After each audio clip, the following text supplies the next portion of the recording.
Our video is all about the ever so cute koala.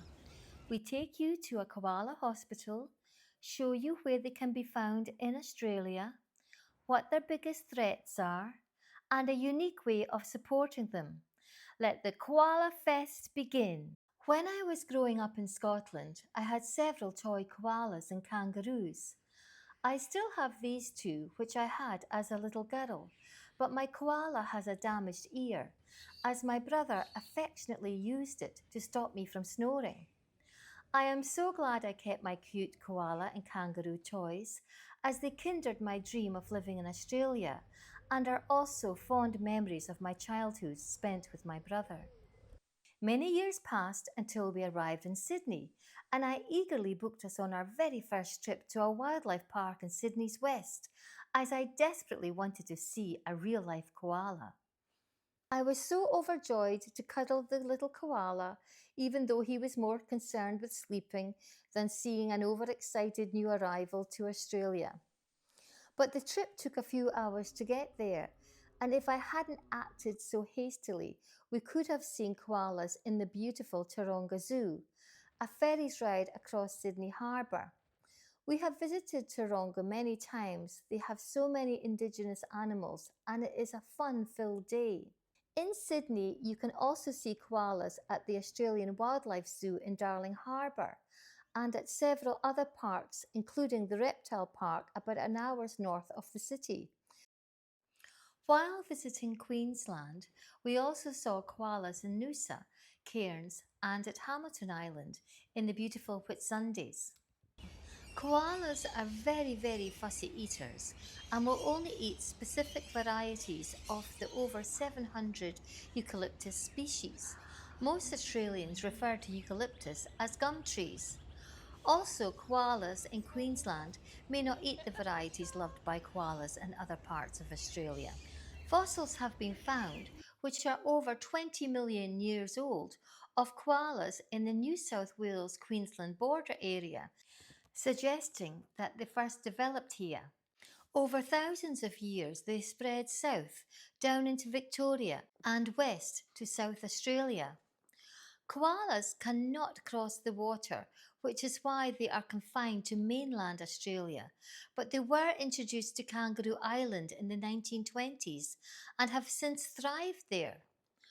Also, the koala spread north further into Queensland and are even found as far north as Cape York, but in smaller numbers. The current koala numbers in each state is shown, with the greatest number living in Victoria. There are no koalas in the wild in Tasmania, the Northern Territory, and Western Australia. So this is indeed a rare little creature. When we were touring Australia, we visited Phillip Island in Victoria, and they have a koala conservation reserve, which is not just an enclosure, as it has treetop boardwalks, so you can see koalas as closely as possible in their natural habitat. The koala is Aboriginal for gula or koala, which means lacking water, but they do get some of their water from the eucalyptus leaves. The koala is so important to Australia for so many reasons. They are a significant spiritual symbol in Dreamtime stories for Indigenous people and are revered for their close connection with the land. They are also considered a special totem animal. They are an indicator species, meaning they are a direct sign of how the broader environment is doing. In particular, the eucalyptus forests, which is their habitat. They help prune and maintain the health of the forests.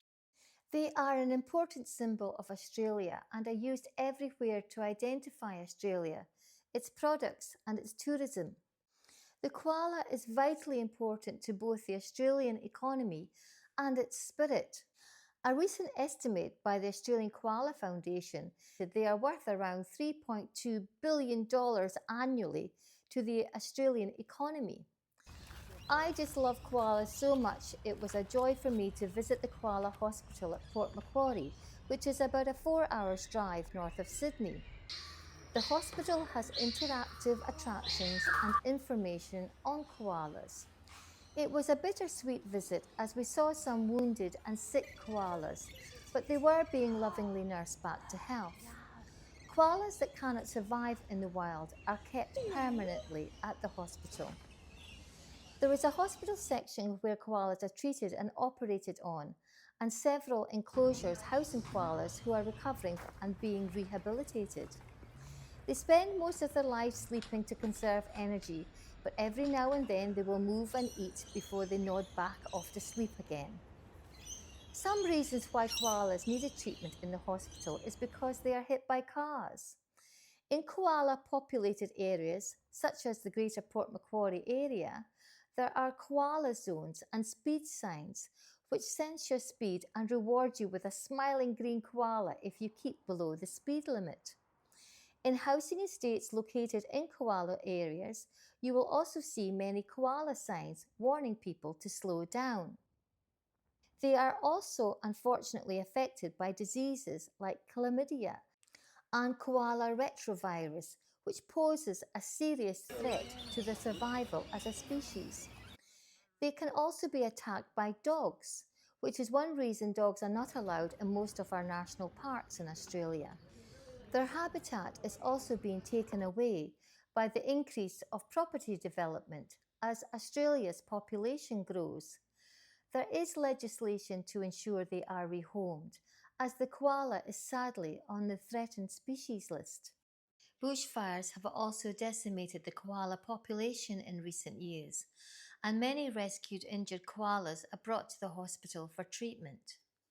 To make matters worse, in extreme weather conditions, a highly flammable eucalyptus oil vapor mist surrounds the trees, making the fire spread even more quickly.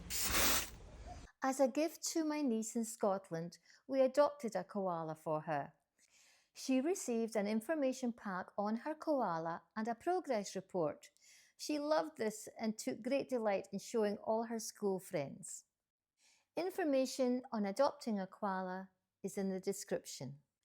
We hope you enjoyed our video and please subscribe so you can be notified of what we are doing next. Thank you for watching. Lewis and Bonnie's Australia.